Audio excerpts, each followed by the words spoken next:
9th, 2026. This is the Finance and Facilities Committee meeting. Can you verify that the meeting has been properly posted? Yes, it has. Great. The next general business item for tonight is the opportunity for public comment. We do have one speaker tonight. We are now at the section of our meeting where there is opportunity for citizens to speak.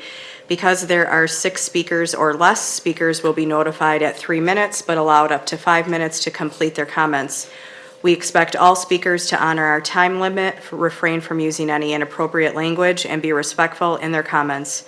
Speakers who do not meet these expectations may be prohibited from speaking at future board or committee meetings. Speakers are here to address the board, not the audience. The school board and this board committee does not endorse any comments made by the members of the community here tonight. We would like to remind our community members of the impact of their words on others and that our children are watching. We commit to communicating with you in a respectful and productive way and ask that you do the same. We also expect that the audience will be respectful of the speaker and of the board and refrain from responding with verbal comments, cheering, applause, or other behavior that will distract the meeting. Please note that no obstructions can be created between the board and the audience. Visual aids cannot be used, and the area behind the speaker and podium will be clear during public comment. Also, in order to respect our speakers and our meeting participants, please silence your cell phone. Our first speaker tonight will be Paul Reese.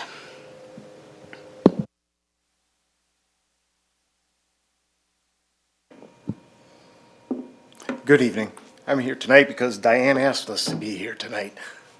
She wants to propose a rule restricting future boards from selling school property to private schools, which is ludicrous in itself because I was taught a long time ago, I've been coming here for a few minutes, and that one board can't restrict another board because any other board can just set it aside. If you pass something and say that it's against our rules to sell it, well, the next board can just set that rule aside and do what as it pleases. You're not allowed to do that. It's pure grandstanding to do something like that.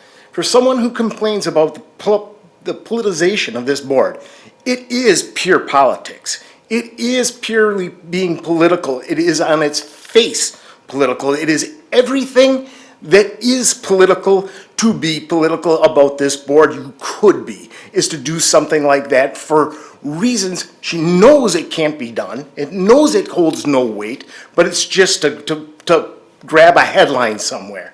That is purely political.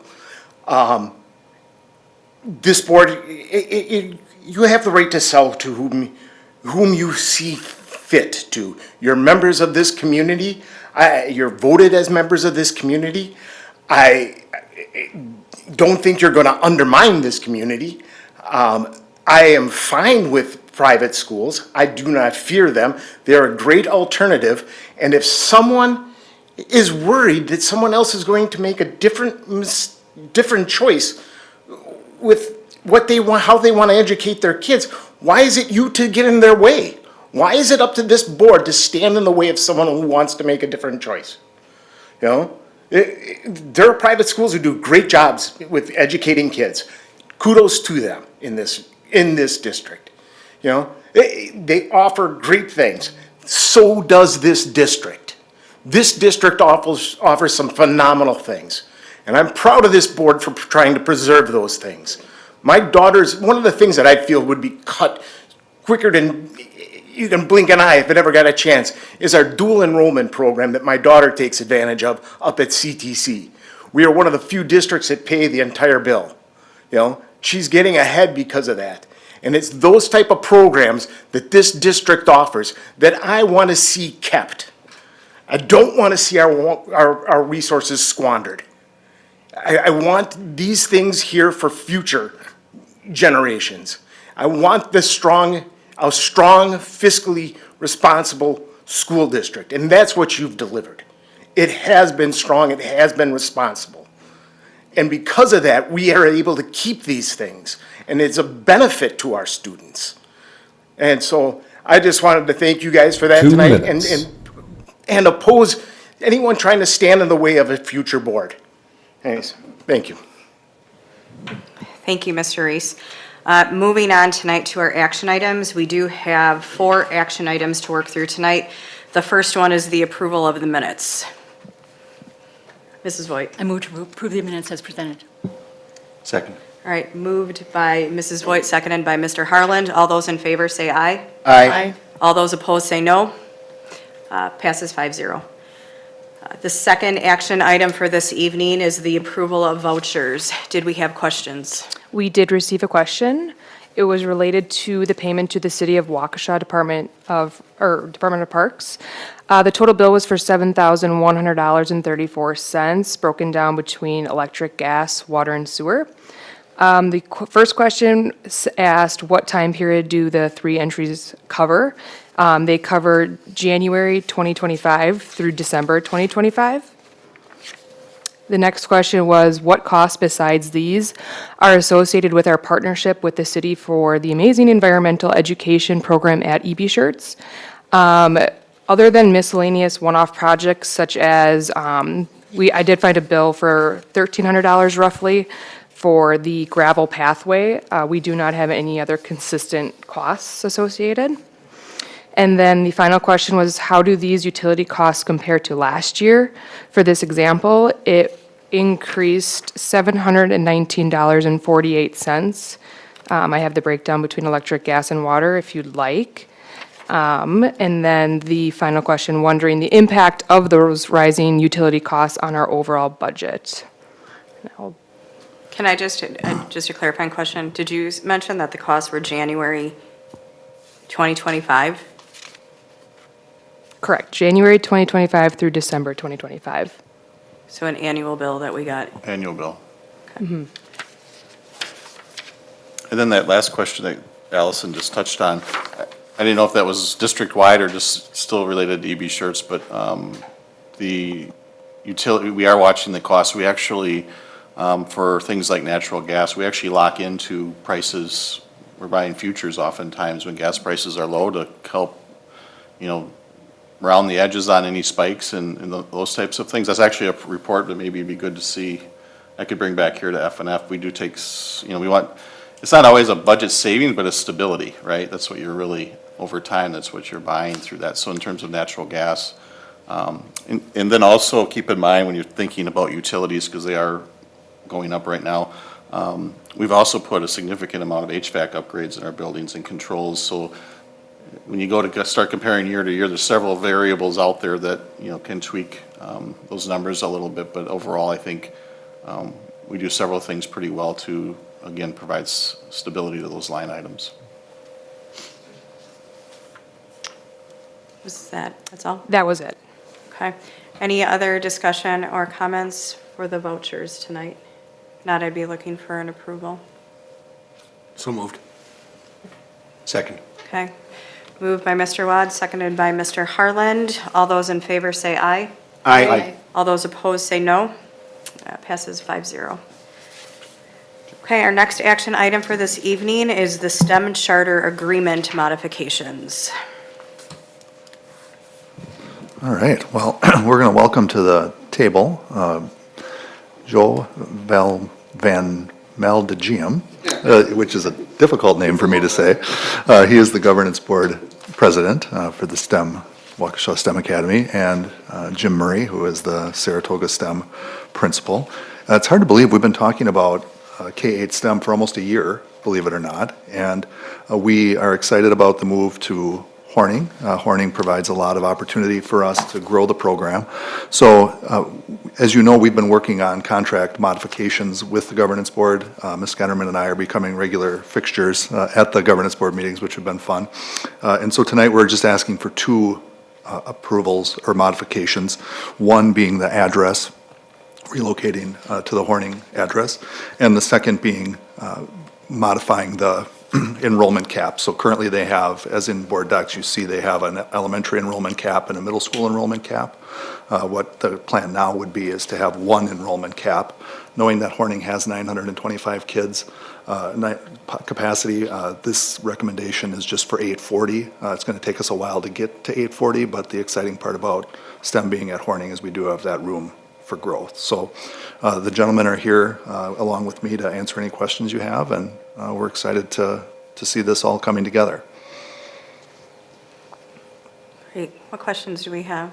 These are rather minor technical pieces to the moving forward, but I'm excited to see you guys are excited about what's coming forward for you guys this next year. How's everything going with your community?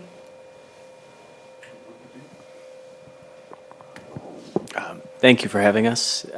It's going very well. I think initially there was, a little bit of hesitancy. I don't want to say fear, but just change, right? Is never easy. Doesn't happen overnight. But I think with time, families got very excited. They saw the building. The elementary has gone from Randall to Whittier and then now to Horning. And we've been in Saratoga since day one.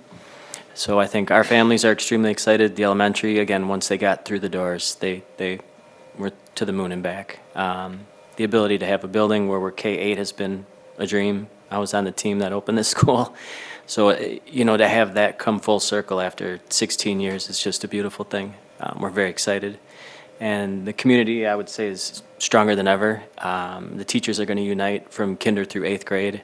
They unite right now, I'd say, between 5th and the middle school, but not necessarily below 5th grade. So to collaborate all the way from kinder through 8th is that's 9 grades. That's the first time I've ever done that. It's exciting. It's the first time all of our teachers ever had that opportunity. The mentoring, the projects that we're going to get done, the community service learning, everything it's outstanding. So we're very excited. Mr. Wad? Yeah. Just curious, do you know what your, at least as of today, what your expected enrollment is for next year? And is that an increase over what your total enrollment would have been across the 2 schools last year? Yes, sir. So right now we are at about 290 at Saratoga currently.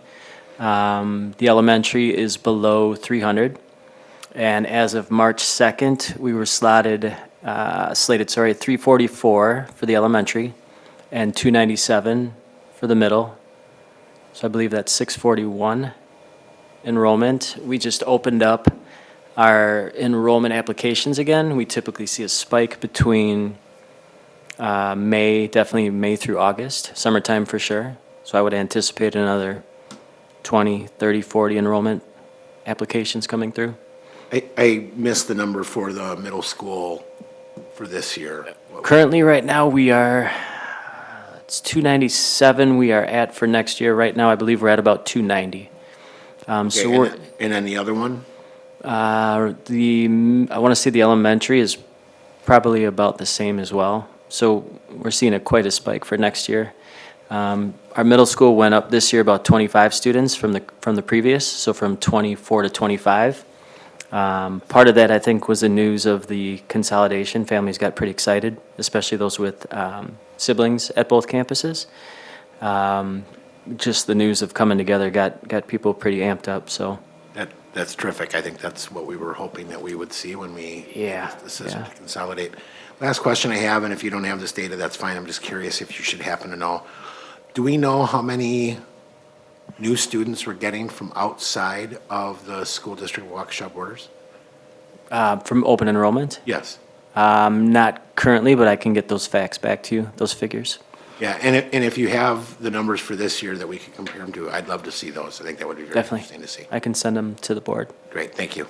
Yeah, part of that, Mr. Watt, will be waiting till the end of April when Yeah. the open enrollment period ends. Then we'll know this year's, for next year, I should say, but we can give you some historical data. Or, sure, or if you want to wait until you feel more confident in the numbers that they're not going to change a whole lot, we can wait till then, that's fine. Sure. Okay. Thank you. Mrs. White?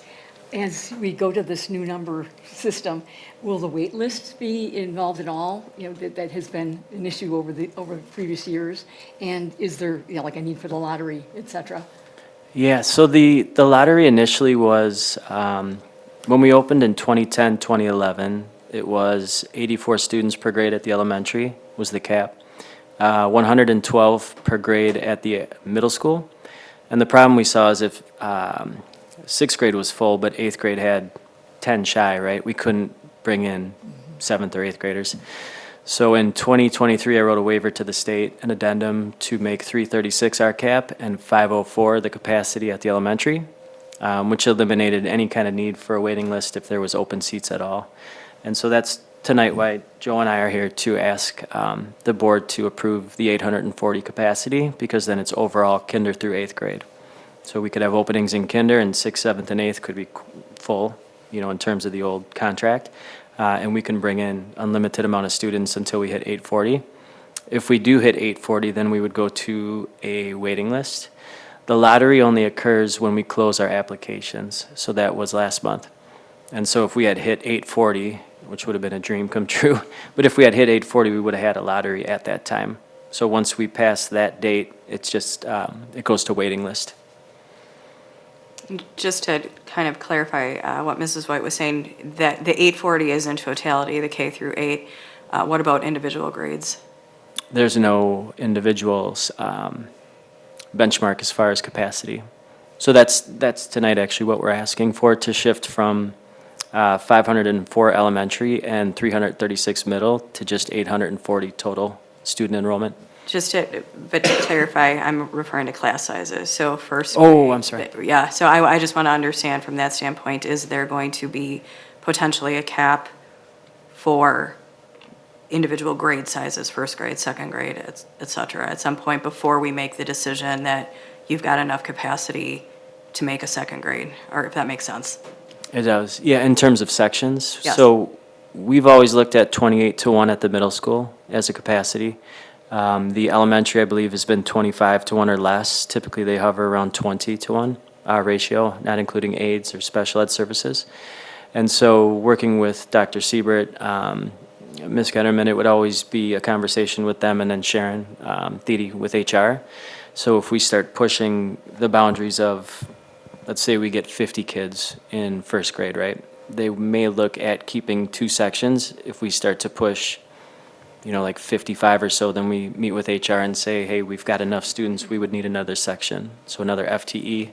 We'd sit down, look at sectioning reports, look at teacher allocation, and see if we have grades that are a little bit leaner.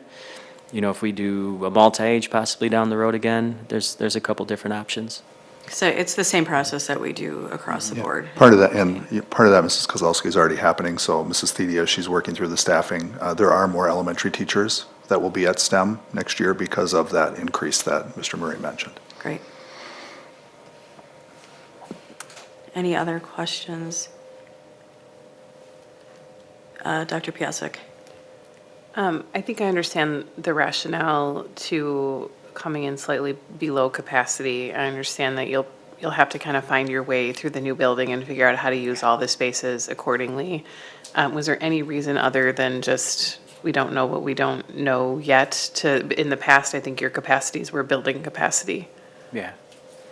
In terms of the consolidation for our capacity, to be quite honest, I think the increase in elementary is going to continue. I think we're going to see an increase of students coming to us from Banting, surrounding schools for the middle school. I think, again, once families and students get into, we're seeing families we've never seen before from different sites that are coming to us. I know there's conversations that bring hesitancy a little bit, the distance, it's at a different location, it's a K-8, that evaporated quickly as far as any kind of fear once we discussed the upper and the lower and keeping them separate. And so the biggest thing is quite honestly room for growth. And if we cap out at the middle school based on where we're at now, we wouldn't be allowed to move. We definitely have the space to do so based on Dr. Siebert's data analysis with the capacity of the building. I think, Dr. Piasek, to your question too, 840 is conservative out of the gate, right? Like the numbers that we're talking about are about in the 640s right now. So if we get to a point where we're approaching 840, I think with collaborating together as we have been, we'd come back, right? And say, let's continue to increase that cap because this program is just blowing through the roof. If it's working, and it's obviously an expansive building, but it makes sense to me. I mean, I think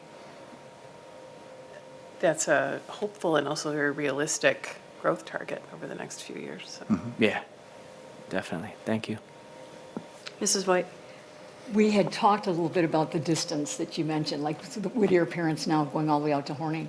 Is there any concept of like a transportation hub to maybe help them, like have a shuttle that would come from that part of town that would get, to make it a little bit easier for families to be able to make that extra distance in the morning? I can take that one, Mrs. Voigt. So, we've talked about this a few times. So we're working with First Student currently to run mock routing for next year. So because of our boundary changes, right, we now have to do a whole new routing package. And that also includes new hazardous transportation areas that we didn't have in the past. So they're working on that currently. Currently, we run 75 routes. If we can be around that number of routes, we would like to continue to investigate offering that concept, and we've talked with the governance board about that and the principals a couple of times already. Like, where would a couple of spots be where we could pick up in the community, take them there to the Horning, and then bring them back? So that is still on the table. We just don't want to make that decision until we're solid on what our other routing looks like. And then ultimately, we'll continue to partner and work together. So it is still on the table. Thank you. Any other questions? Again, these is a pretty easy request to make some changes for their growth. And saying that it is an item for approval, so I would be looking for a motion. Dr. Piasek? I'll move to approve the recommended modifications to enrollment and address of service for the STEM charter contract. Second. Okay. Motion by Dr. Piasek, second by Mr. Harland. All those in favor say aye. Aye. All those opposed say no. Passes 5-0. Thank you. Thanks, guys. Good to see you. Moving to our last approval for this section tonight is a We Energies easement request, Mr. Clark. Yeah, We Energies is asking for 2 easements by Les Paul. One's actually Les Paul's campus, and there's the property that the district owns on Arlington, the small residential lot. In 2026, they're actually planning for the William Street improvement, which is the next street over to the south. So one part of that project is to take all the existing overhead electrical lines and then take them underground. And some of that goes to serve Les Paul, but it actually cuts through the Arlington property, not through the middle, but along the eastern boundary of it. And they would run parallel with existing easements that are already in place. So we don't see any reason not to approve these. Again, they serve Les Paul Middle School, and they also, I think the upgrade to have it be underground power lines instead of riding along the poles is also, I think, an upgrade for us as well. So Kyle McCarthy and I have reviewed these. We see no reason not to go ahead, but the maps and everything, there's also a nice kind of a written summary. I think it's probably the best document to look at. It's interesting with We Energies because they have different departments that send you different information, and you try to bring it all together, and they're all speaking their own language to a certain degree. So the one that's labeled We Energies System Improvement Report, I think is the nicest document if you want to get some narrative behind the drawings. So again, they're new easements. One's for Les Paul, one's for Arlington. 339 Arlington's our lot. And then they would run along existing easements already.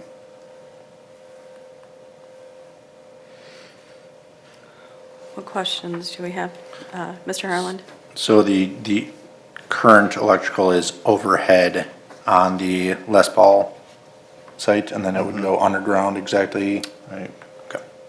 It just so happens we own that lot, right? And then it Otherwise- crosses over into that Arlington. Yep.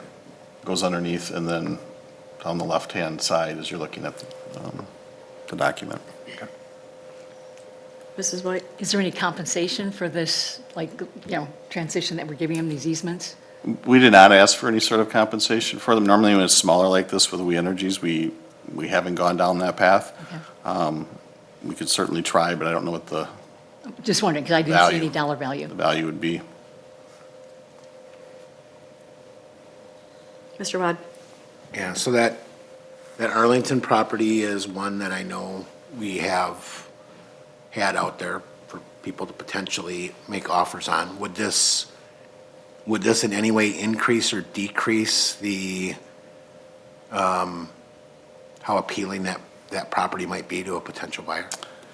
In my opinion, since you're running along an easement that's already there, there'd be potentially some developmental impact in terms of what you could build there, potentially. Because the lines would be underground instead, or? Yeah, but I also don't know off the top of my head, what the setback requirements are regardless. So I can't say I know of any direct impact. Okay.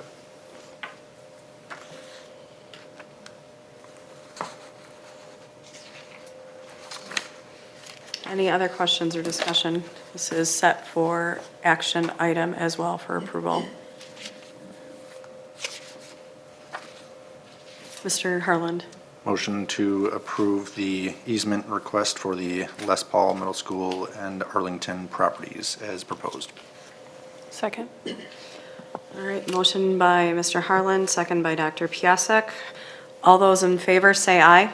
Aye. All those opposed say no. Passes 5-0. All right, moving on to our monthly discussion and information items. The first item tonight is the monthly budget report. Yes, thank you. I will start in our general fund, Fund 10, with revenue sources. Our largest local source in February were property tax collections. The general fund portion is $20,811,521. This year's collection percent in February came right in line with when compared to 2025 at 73.5% compared to 73.4% last year. In February, we received $125,000 roughly in e-achieve tuition payments. We also received $16,692 from CISA 1 for the Carl Perkins grant. For state sources, we had two sources of state aid in February, $23,971 from Title I and $134,000 from the Achievement Gap Reduction Program.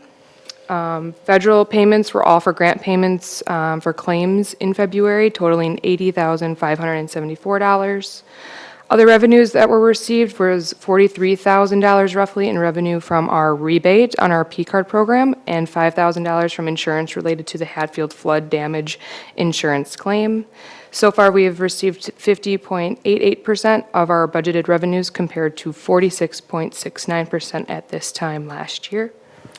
I pointed out to Allison, that seems like a big percentage change, especially in a cycle-driven operation like a school district is. And I think that number, the impact there is the loss of state aid and replacing it with tax levy. They have different payout schedules, right? Tax levies, a big chunk of it hits in January. State aid is paid out over many, many months. So I think that's the reason you have that sort of delta. If levy and aid had stayed relatively consistent, I think you'd be within kind of the customary percent or two difference. So just something to keep in mind is that, another thing to keep in mind is that aid and levy relationship moves on us every year.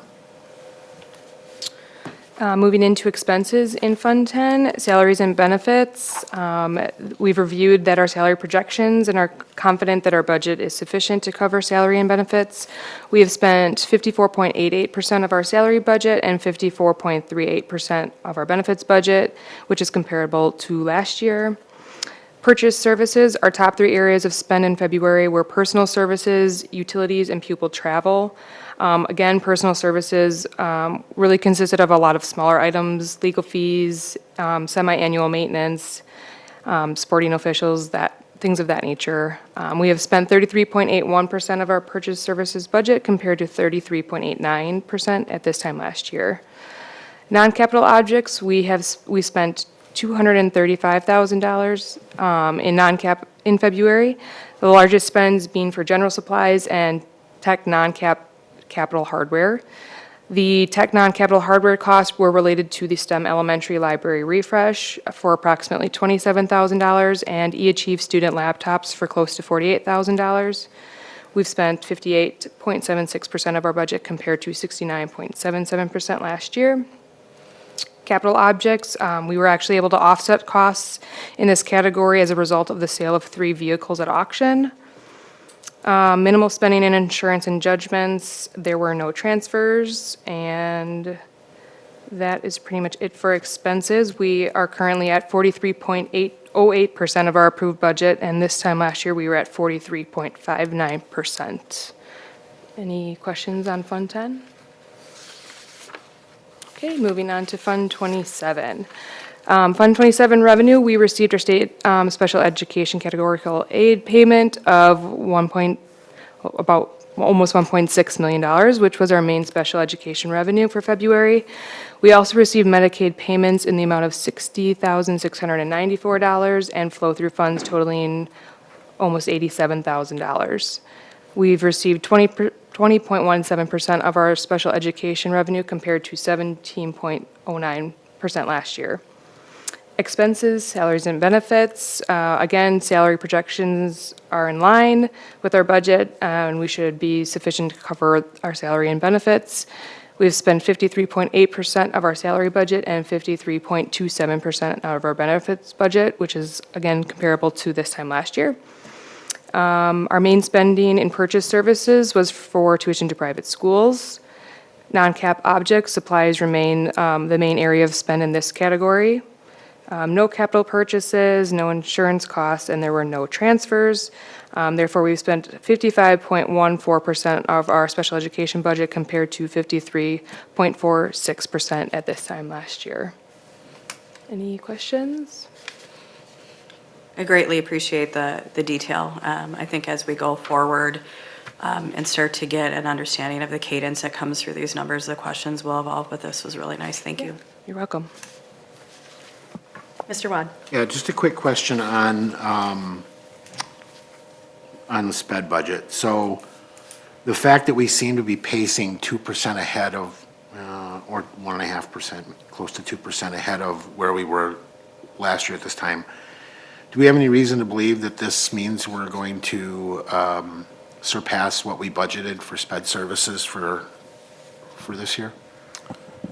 Yeah, there's certainly some concern there because the bulk of these costs is salaries and benefits, right? But really, when it comes down to hitting the special ed budget, it's at the end of the year when you get your placement billing and your tuition billings for students who are sent to other locations and things like that. But it's certainly an area of interest that we're keeping our eye on. Okay, any other questions?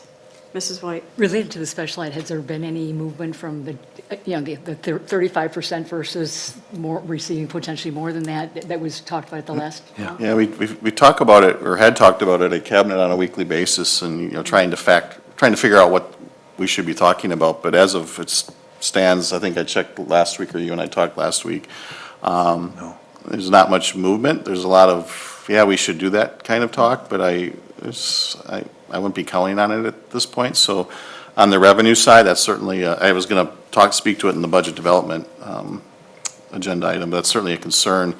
And we are building in to our projection. Now, I shared a projection like I do every year in January with this committee, but we've adjusted that projection to include that special ed percentage remaining, not at 35% for next year, but maybe, I guess it would be like 37 or 38.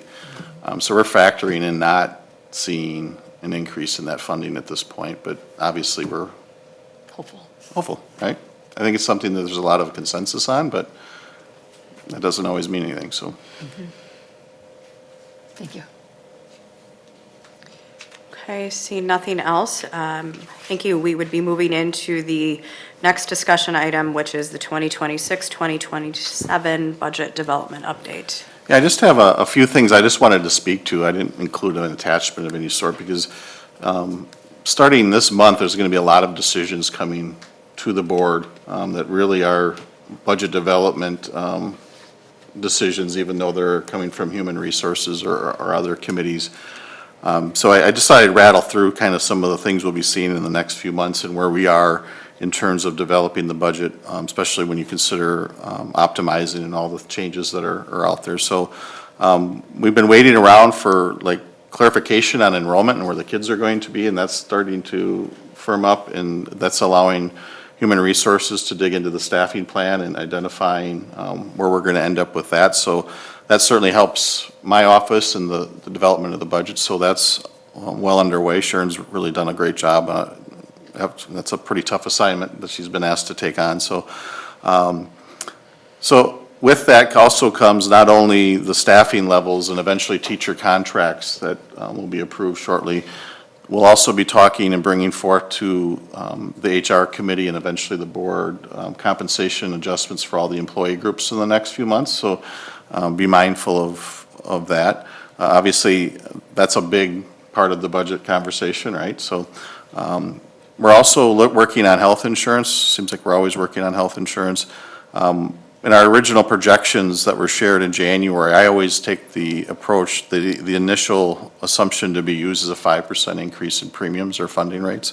Right now, our projections are looking at an 8% increase in funding rates. We're self-funded, so our claims are really driving that. So I actually have a follow-up meeting later this week to see where the most recent claims data is showing us being. Now, we've done some work to address that 3% delta between the projected percentage and what actual percentages are running at. We just completed an RFP process for our pharmacy benefit manager contract. That's generated significant savings that I shared with the board, I think 2 Fridays ago.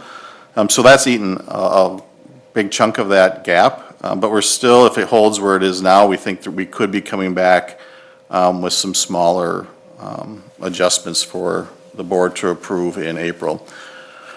And with that said, one thing to keep in mind is you kind of know some of the background data. Our plan year starts on September 1st, so the claims data for this year that we're projecting off of, we've only got a handful of months. That's the downside of a September 1 plan year compared to a fiscal year. So hopefully the claims turn around. But next month, I'm actually, I wanted to have it this month, but we couldn't get a date agreed upon.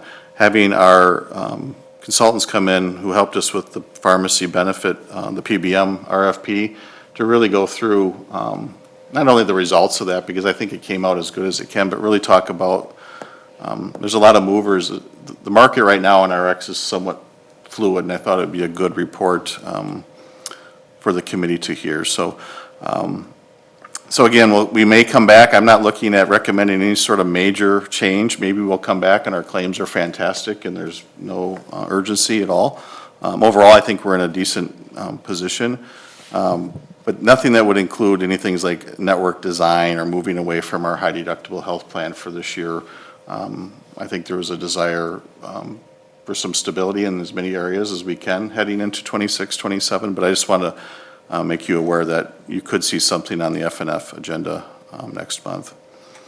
And the last bullet I had here was the handicap aid number, and I won't touch on that again, but that's obviously you're talking $1 million, maybe $1.1 million swing from our already approved lower percentage than what was talked about in Madison. So that's all the big things, but if you look at the list of pay and health insurance, the board's really going to be making about 70% of our budget decisions in the next few months because we are a service industry and we're based on people, serving people. So I just thought I'd run through that. I included the budget building calendar just to show you that we are running kind of in line. We are obviously a little slower than we normally are because we've been waiting on the staffing information to come. And now all that is kind of flowing nicely. And now Allison and I will begin the process of really digging into the development of next year's budget. Great. Mrs. White. Transportation was the one piece you hadn't mentioned yet. Like, when you mentioned the number of bus routes that we have in our, plan for next year, is that going to be able to be done with the, the more transportation needs, more busing needed with the school closures? Yeah, so we have as you know, certainly all of you, I think, sat through most of the bus contract discussions. We know the rates, right? And what I've done in building the preliminary budget that was presented in January is I built in an increase of, I think it was 4 or 5 routes just as a buffer. And as soon as we know that, if we don't need them, the adjustment for what we have to cut comes down automatically. So we are building in some gains off of initial conversations we've had. But that testing of our new boundaries and everything right now is an active parallel conversation that's occurring right now. We're also not sure, to your question, Mrs. Voigt, that we'll see an increase, right? Because some of it is becoming more efficient, even with these new boundaries, right? We have areas now where we're running 3 buses into an area to go to 3 different schools because we haven't done rebounding in quite some time. So we think there's some efficiencies that we can gain too. But that's why this mock routing process that they're engaged in right now is critically important for us to get a handle on that. Too early to tell what the impact's going to be. Right. Okay. You set? Yeah, that was all I had. Seeing no other questions from the committee, the last discussion or information item is policy 7300, which is the disposition of real estate property. This was added after Mrs. Voigt drafted language suggesting the district did not already have a policy, which we do. And so that is the policy that we will discuss tonight. Additionally, I did go through and prepare packets that each of you have. I believe Mrs. Voigt was reaching out individually to local superintendents across the county, and I thought it was best just to pull together district's policies. So I spent some time on board docs at each of them, sharing what policies other districts have. Most of them share the same type of policy that we have, which gives the school board full autonomy to approve or decline any district sale that is presented based on all of that. And so with that, I guess I would open it up. Mrs. Voigt, if you want to start, since you brought this up, we can start there. I put together a document that we can take a look at with proposed changes to that policy that would reflect what the intent of the suggestion for this discussion from last time. It is truly a disposition of real estate property is the global, and it definitely looks like policy 7300 is pretty much consistent through Neola, you know, within the other schools here in Waukesha County for the most part.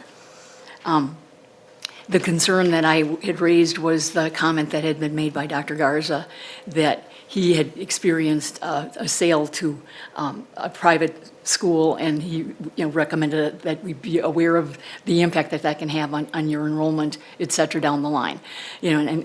Just that cautioning that he had shared is what inspired me to try to look into this for the most part. Everyone has a copy now of the document.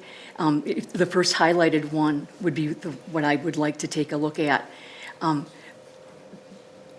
It's just a statement that the board is committed to protecting the long-term educational interests, financial stability, and enrollment viability of the district. I think just some general statements that I think are, obviously when it comes to, not just our current declining enrollment, but being aware of the impact that the sale of a building might have on the next 5 to 10 years. Not just the next 5 to 10 years, but the next decades.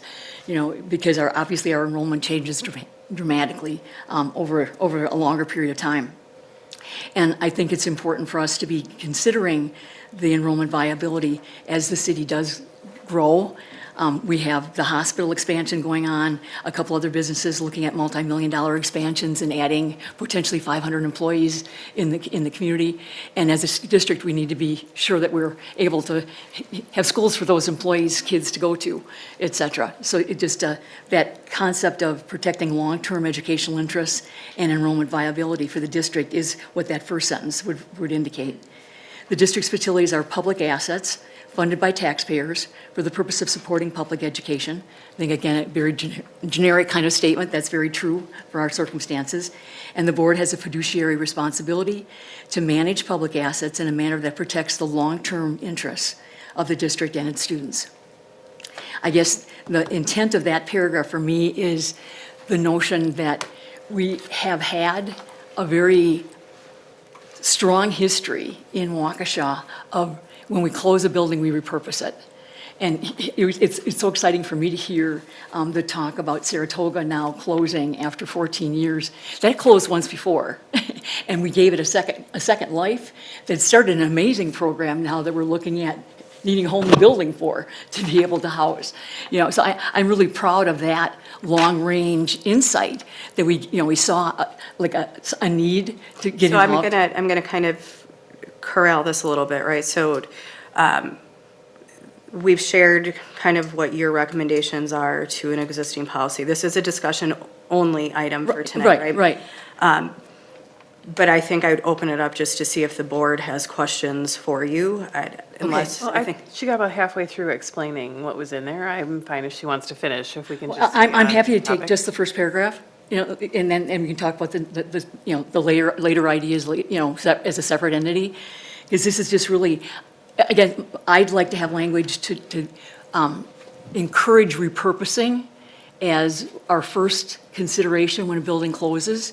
And that has been, as I was starting to say, the trend through our long-range planning up to this point. Saratoga being a prime example, since they were just here tonight. When we repurposed White Rock, we repurposed Pleasant Hill, we repurposed Blair. Again, schools closing and looking at, there's not a lot of market for schools per se, and we've done, I think, an amazing job as a district of looking at how can we repurpose that building. And we've done really great things with those repurposing situations over time. I looked to the example from Kettle Moraine that was recently, in the news about their plan to redo the McGee circumstances there. Dr. Piasek? Can so we kind of missed, I think, the point that maybe Carrie was making, because feel like we're off on justification again. Okay. And the reason for that wording is to repurpose, to allow And you're talking about just the first. The first yellow highlighted paragraph. box. So I would just have a question. And maybe it's too big of a question at this point, but how is, if you look at what's in our current policy language, how are these concepts missed? Like, why do these concepts need to be policy language versus just decisions that we make? Like, how does it work as policy language? Because the current policy is pretty broad. It would allow us to hold and carry forward any of these philosophies if we agreed. Mm-hmm. So what is missing from the policy language that that first paragraph?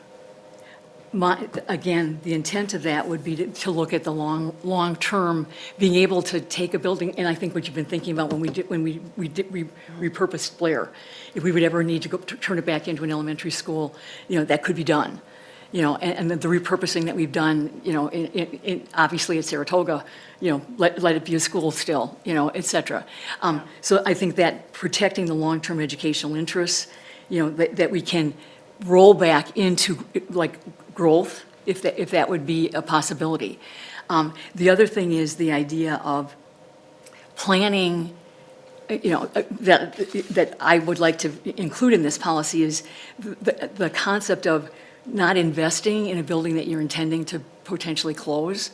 We were very, very careful not spending a lot of money at White Rock, not spending a lot of money at Pleasant Hill, not spending a lot of money at Saratoga. With our referendum discussions, like back in 2018, there was this long-range plan that, those were buildings that we were looking for long-term use, and there were some that we were able to spin off in our footprint, more readily. And, my concern is that we've invested in Hawthorne and Bethesda and Whittier, considerable amount of money out of the $60 million referendum, that now, we need to look at the long-term value of keeping them as part of our footprint. Okay, I'm going to read one sentence that's in our current policy. Okay? Okay, after listening to you.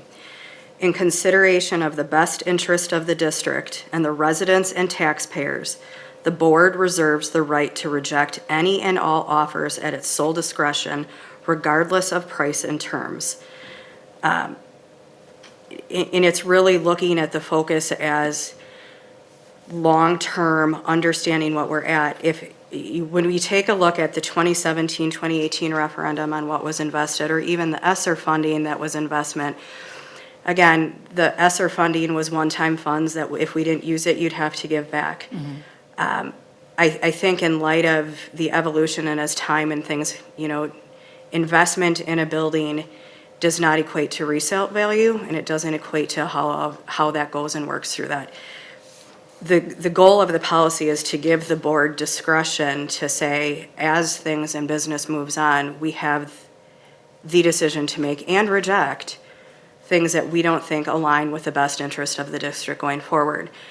Understanding the Optimizing Our Future update and where we're going and what is now becoming the best interest of the districts. I understand if there was a repurposing piece to this, but there's a part to this that says we are no longer fiscally responsible if we are going to maintain underutilized buildings at the cost of the taxpayer and either hold a empty building because we want to find a different purpose for that, and that, again, costs taxpayers. And so from the goal of just this policy, I would get back to Dr. Piasek's question is, what is the gap in the existing policy that you see? The gap that I see is the idea of thinking about the tradition of our previous policies to be looking at repurposing options before we look at sale options. We have taken years and years and years before actually, once we close a school, to actually put it up for sale. Like the Saratoga example. The quick turnaround here in terms of saying this school is now closing and we're going to put on the market immediately. I think there are opportunities many that came out during our listening sessions in the summer Can I of how just we can clarify that? repurpose We at no space. time put any of our buildings on the market. This was an organic thing that I don't think any of us could have foreseen or expected. Quite honestly, I think for as long as Blair sat vacant, we were extremely surprised at the level of interest that arose, that the organic nature of how this arose is a benefit to the district because we need to downsize our facility footprint because it is a burden right now on the district's operating and on our taxpayers. So I still get back to the policy as it states today is meant to operate, and what we're doing is the best interest for the educational program and our taxpayers. And the question still comes in, what is missing in the current policy? I think the indication of the long-term interest, not selling something that we might be able to use in the future to put it back into operation and as an elementary school. If indeed our population grows as it has in the past, we've defied the declining enrollment kind of trends across the state of Wisconsin. So are you saying that you're willing to hold onto our properties indefinitely for years, paying for them? Repurposing them, that they're not standing idle, But serving that another there's- purpose. So you want to maintain the cost and then additionally spend more to repurpose them with funds that we currently don't have. The notion of the repurposing does, it was a major expense to repurpose this building into offices, et cetera. But a lot of times, hopefully, the amount of repurposing that's necessary would be minimal, in terms of being able to let it keep going. Like the Saratoga repurposing was minimal. The Pleasant Hill repurposing was minimal.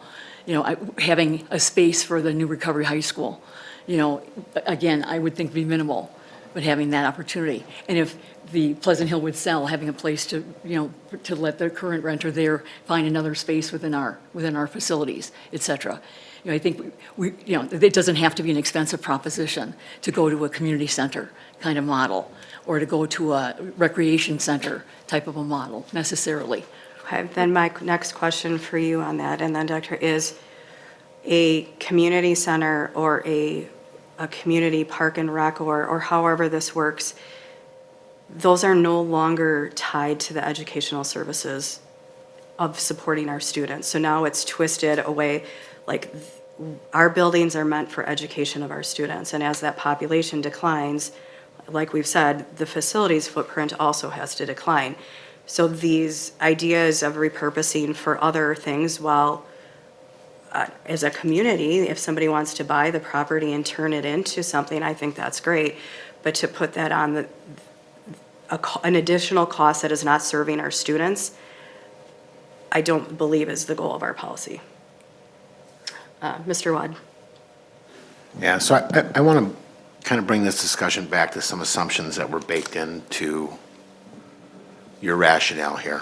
And what I have kept hearing, and I've seen comments to this effect elsewhere as well, that you feel the need to protect these buildings for future enrollment growth. So let's just start with the official forecast. The district's enrollment projections show approximately a 2% annual decline over the next decade, which continues a trend that we've seen for 18 years now. Birth rates are continuing to decline. We know our next 5 kindergarten classes have already been born. What are you seeing in the population data that would suggest that over the next 5 years, we would see an increase in enrollment instead of a 2% decrease, which I believe, if my math is right, takes us to about another 250 students over the next half of a school worth of, Yeah, every year we're dropping. at least within the elementary schools, that's seems fair. 225 to 250, yeah.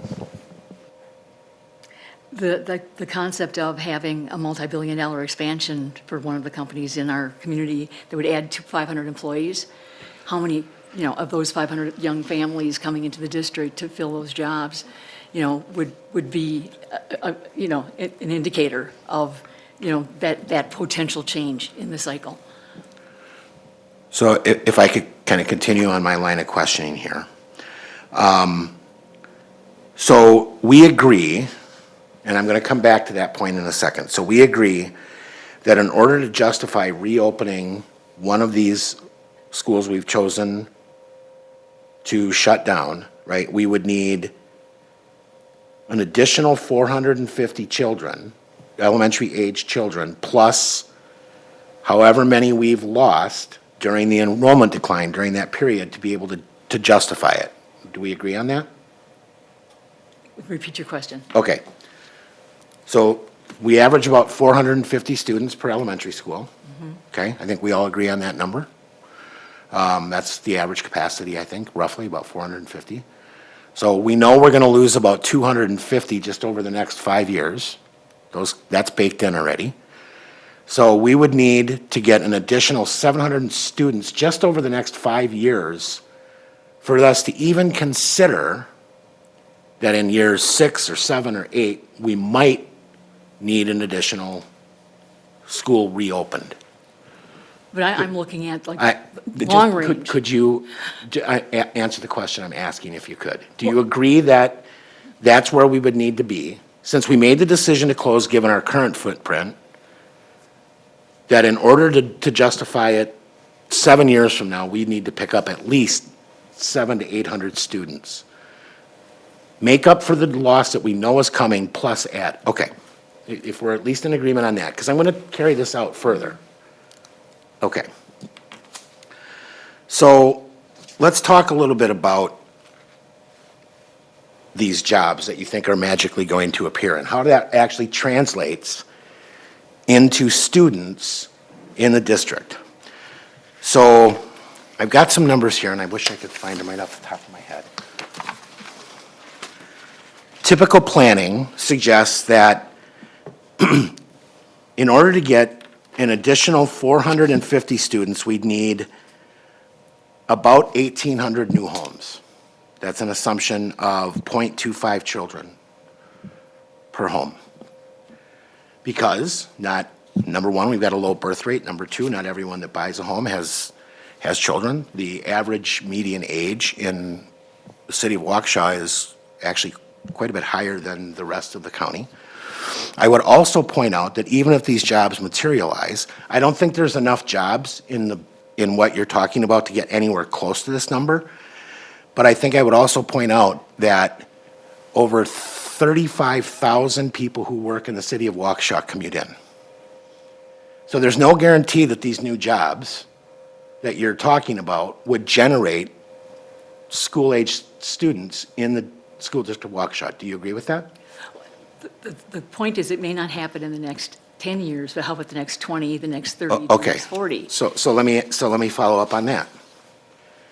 So your supposition is that the school district is obligated to hold on to buildings that we are not currently using today for educational purposes and either turn them into something non-educational that doesn't support our educational mission, or allow them to sit there and we assume the continued maintenance costs plus no generation of the sales revenue which could be generated and placed into our current schools that will need things like deferred maintenance. Is that your position, that you believe we should always hold on to our properties and never sell them? No, I'm not saying that. Okay. We have several buildings that, have been prepared for being up on the auction block. And that's the point I'm trying to say, is that, we didn't invest in them to make them great schools that could be used in the future. We knew that we needed to downsize our footprint. And we do have several properties that, we're looking to try to, find a developer for Saratoga, potentially find a developer in other areas. So your objection then is not necessarily that we sell or not sell the building, it's who we sell them to. No, I'm saying that we want to be good stewards of the money that's been invested in the buildings, that we anticipated years ago would be ones that we'd want to hang on to for a long time. We wouldn't have spent $3 million, over $3.5 million in Hawthorne on new elevator, new entrance, et cetera, if we expected that it was not going to be a long-term use of that facility. We wouldn't have spent $2.5 million, on Lowell, So et one cetera. last question just on that point then. So your suggestion is that, number one, just because we put money into it, we shouldn't sell it, and we should just let it sit there of no benefit. And repurpose, not leave it, not Okay, let all it right. sit vacant. I'll come back to That's my whole concept is Okay, I'll come back to repurpose. repurposing in a little bit. But since we do agree that properties can be sold, and if there was money put into them, would you acknowledge that the investments we've made in those buildings would increase the resale value of them at the same time? You would think so, but in the case of, when we put money into a building like Hawthorne as an example, and as I looked at the appraisal, I'm not seeing that investment is showing up in the value of the building at all, in terms of our return on that investment, if we turn around to sell it. I want to just remind everybody that this conversation may be premature to some other conversations that we have tonight. So please respect that there are statutory reasons why some of these items are having closed session.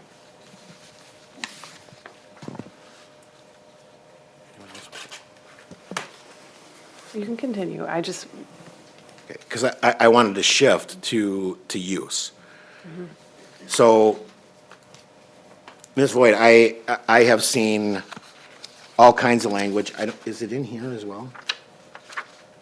Yes, it's in your second paragraph, which I know we haven't gotten to yet, but in the interest of time, I'm going to jump right to it. The board shall not sell, transfer, or otherwise convey surplus school buildings owned by the district to provide educational institutions or entities that operate schools in direct competition with the district's public schools. So I just want to pin you down on that. It is your belief that we should not, as a district, ever sell to a competing school, whether that's charter, private, parochial. Is that your position? The concept behind that is realize that they're a competitor, per se, and the way it's worded here. is Competitor that for what? I'm it- sorry. For students and where they would be attending, and as it starts out to say, the private competing school may adversely impact student enrollment, public funding allocations, staffing stability, and program sustainability. And for those reasons, I appreciate the original statement that, in the best interest of the district, the board reserves the right to reject any and all offers, regardless of price and terms. Right. If it's not in the best interest of those types of factors. So I want to challenge that point a little bit. So the projection is for STEM to grow by nearly 200 students, right? Or we're at least providing that amount of capacity. Do they compete with any of our brick and mortar traditional schools?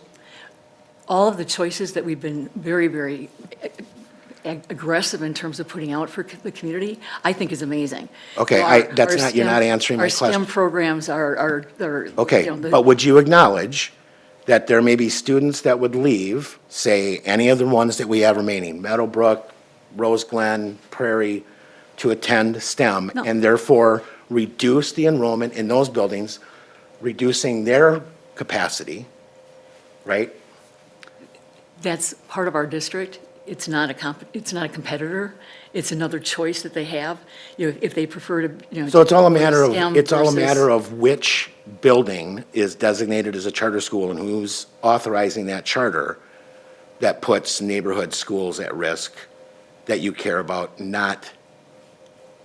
So as long as the school district of Waukesha is authorizing, we can poach students competitively within the district from a charter, from a brick and mortar, traditional public neighborhood school to a charter, and you have no issue with that.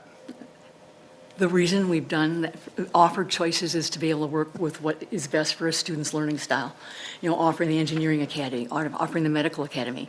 Yes, does that take students Okay. maybe from, one of the other high schools to go to South because that is there? That's working within our family. So you agree that there are certain educational models that parents and families prefer that may not be offered within our traditional brick and mortar public schools, correct? Obviously, there are all Okay. kinds of options. So what you're saying is, if somebody, I wish I could use this example, but I can't, I'll use a different one. So let's say that there was a strong contingent of families within the school district that reside within the school district of Waukesha that want a classical education. We have no charters that offer that, right? You're saying it's fine that we offer this particular service since we authorize it, but we don't want those families to have that choice locally within a neighborhood, because we don't offer it today. But again, could we offer that charter? So are you actively involved in Okay, so- starting the different academies itself. Those are all, there's a need in the community and we can. So public schools are the only ones that should be able to provide services within the school district of Waukesha, educational services? Obviously, we tap into Montessori being an extension of our enrollment. Okay, let's talk- Again, let's- provide an alternative learning style. Okay, so let's talk about a Montessori school. That's a charter. If a Montessori school wanted to buy one of our schools, would you prohibit the sale? I'm going to caution. I think it just really gets back to the policy on what is really missing from the current policy. And I just struggle with that. I mean, it is consistent across other districts that it's really the direction of the board based on what is best at the point in time for the educational environment of the students at hand, navigating the financial situation that we are aware of today. It is not the same that was done in 2018 when a referendum passed that many of us did not vote for. And so there are decisions that are tied to things, and now we're at a point where we're moving forward with a strong direction on the future. And this policy is really saying that the board has the authority to accept or reject at full discretion based on what we know about what is best for the district, both fiscally, and what is best for our staff and our students educationally. And I don't think there is anything that is recommended here that I would want to put in or take out that says we want to limit ourselves in any way from any potential buyer that is putting not only our district, our students, and our taxpayers' interest first. I personally can't sit by and let a vacant building sit there because the buyer isn't a preferred buyer or a scope that we want. I think our point is if we have a buyer and it works in the best interest in it, we have an appraised value and we go through all of these things and it makes sense, that is our decision to make. There could be things that come through where we've, seen that it could be underappraised and we've said, no. But I don't want to take those options away from us from being able to have any limitations on our control as a board to be able to make those decisions. Dr. Piasek. Were you done? I'm done. I didn't mean to interrupt you. Just a couple thoughts on this. So I appreciate the positions and the opinions that you've brought forward here. I don't know if getting into the weeds of the what ifs and why nots and things are going to necessarily lead us to we have objectively missing policy statements from the policy that we need in order to make informed decisions about what to do with the properties that we have. What I struggle with a little bit, because I've looked at this policy and thought, well, maybe we do need to rewrite it, but if we were to rewrite it, I would actually rewrite it in the other direction and be a little bit more specific about just the transparency and the fair market value and some of the things in terms of the how, but I think our processes and the way that the policy is written gives the board that's seated at the time to make the most informed and strategic decisions that align with that board's philosophy. And so I think it's worth just reflecting for a second. I know this is what you refer often to, a long-range plan that was agreed to or implemented 10, 15, 20 years ago, whatever that was. To my knowledge, that plan doesn't exist. We don't have that plan. And if there were a plan, we are not obligated to follow that plan.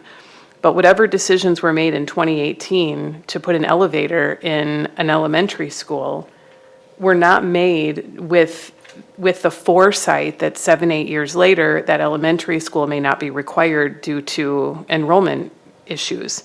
And I think what was interesting after we sat through the student services meeting last week is that here we are with 5 closures on the horizon and 90% capacity still in these buildings. And so we still have room to a degree, even with the 5.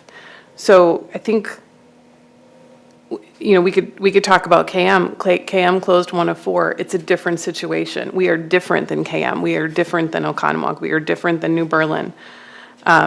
But I still think that the policy that we have gives us room to make the decisions that are aligned to the current philosophy of the board.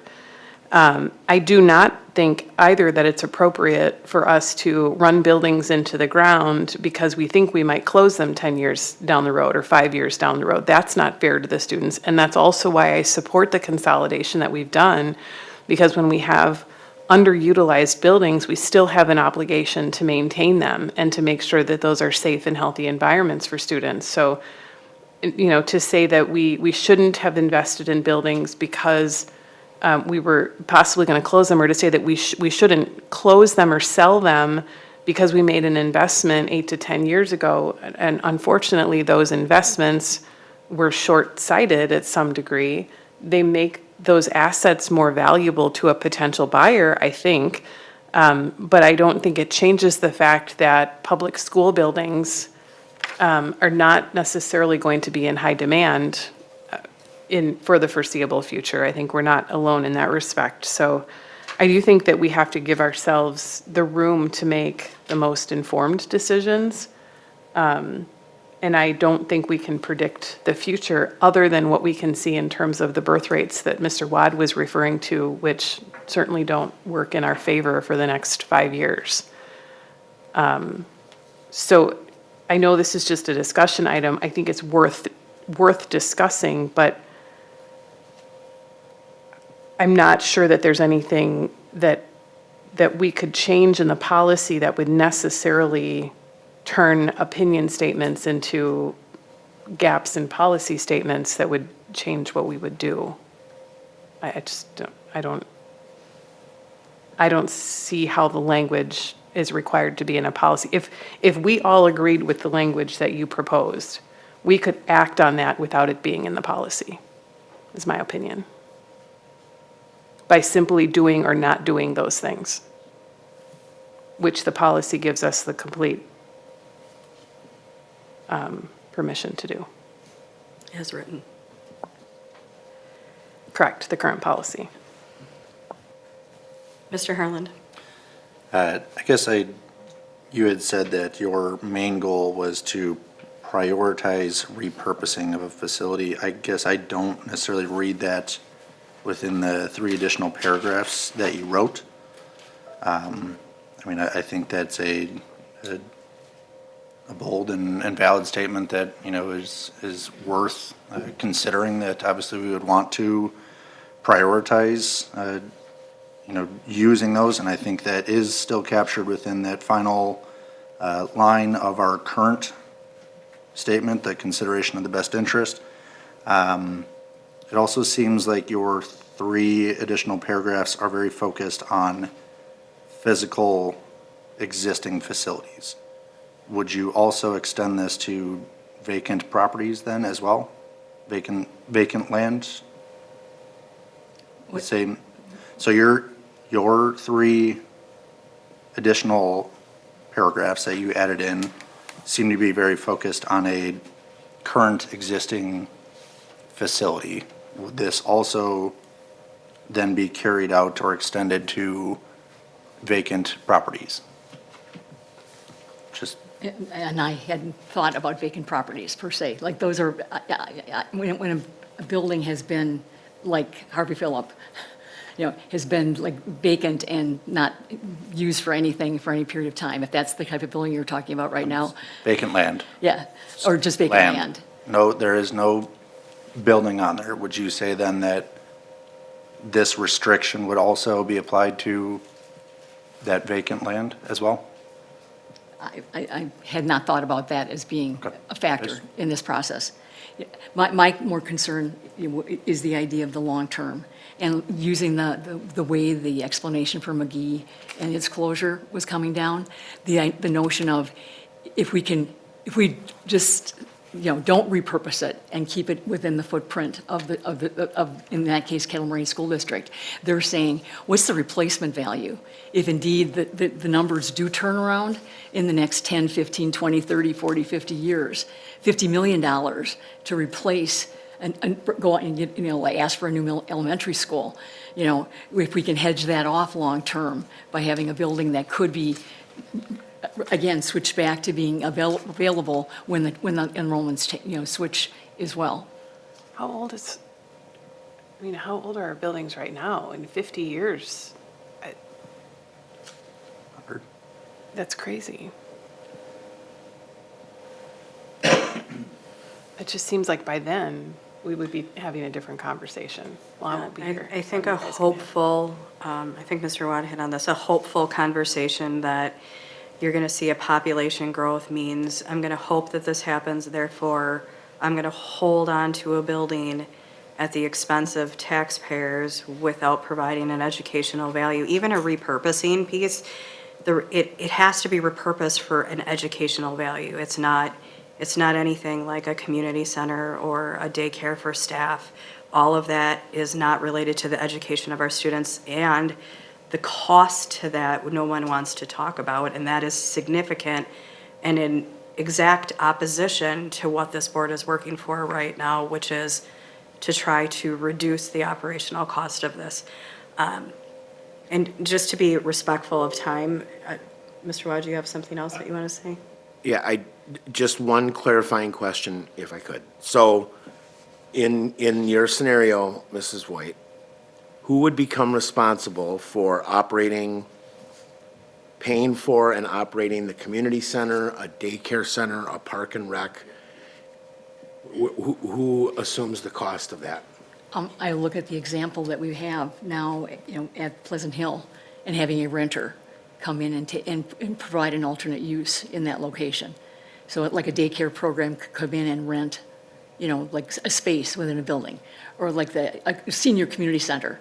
It could be, or a park and rec type of program. We could have partnerships with the city, and that, I think we've done a lot of the partnering. So we would be subsidizing.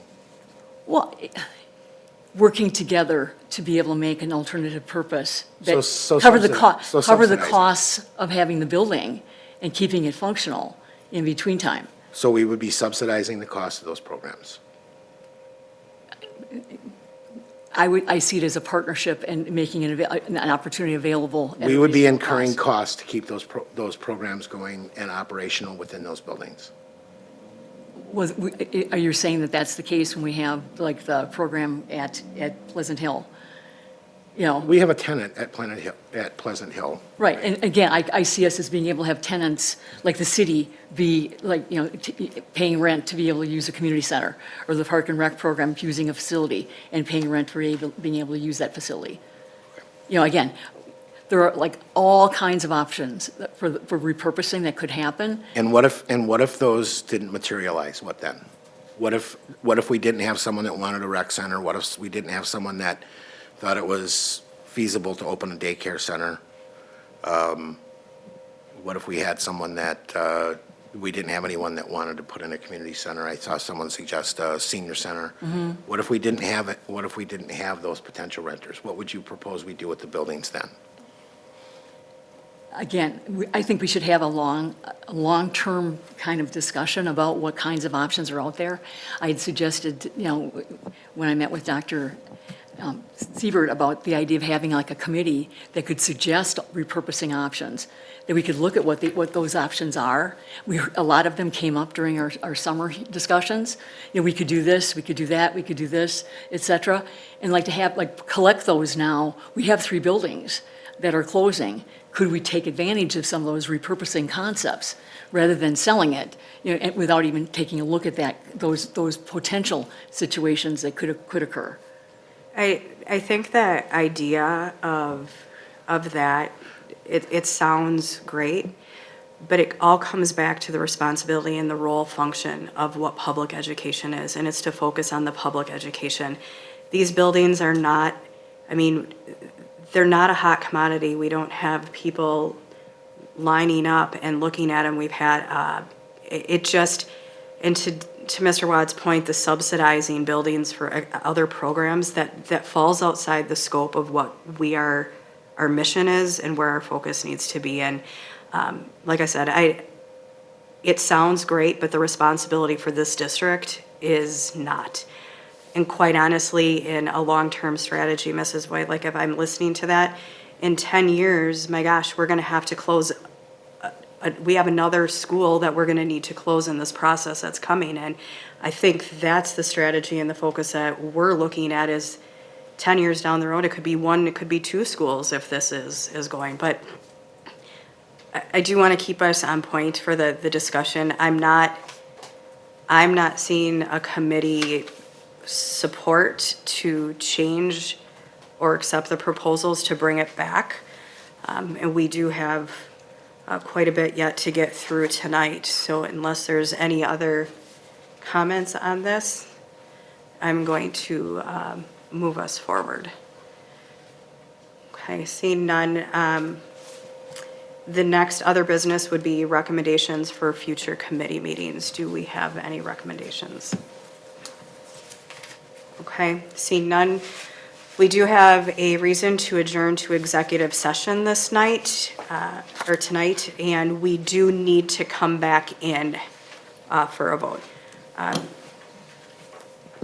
Mr. Harland? Motion to adjourn to executive session pursuant to Wisconsin statutes 19.85, parent 1, parent E, for deliberating or negotiating the purchasing of public properties, the investing of public funds, or conducting other specified public business whenever competitive or bargaining reasons require a closed session. Second. Motion by Mr. Harland, seconded by Dr. Piasek. Tanya, can you take the roll call, please? Here. Aye. Aye. Aye. Aye.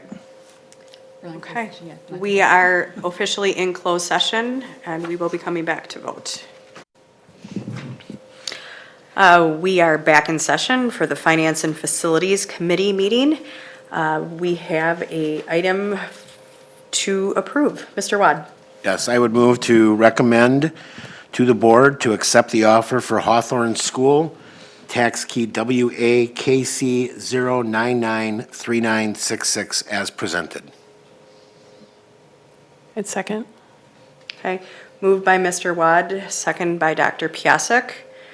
Roll call. I I do have a Oh, just a okay. clarifying. Okay, Dr. Piasek. I just want to clarify that my understanding of the committee recommending the offer is that it's a recommendation to the full board for consideration on Wednesday night, where action is required to be taken by the full board. And that would mean that the terms of the offer and the potential buyer would remain confidential until then. I think that's agreed. Consistent? Tanya, we are going to do a roll call vote for this. Okay. Aye. Aye. Aye. Aye. No. Okay. Committee approves on a vote of 4-1, moves to the board meeting. That does conclude our meeting for this evening. The next Finance and Facilities Committee meeting will be held on Monday, April 6, 2026 at 5:30 PM in the boardroom. Thanks, everyone. Have a good night.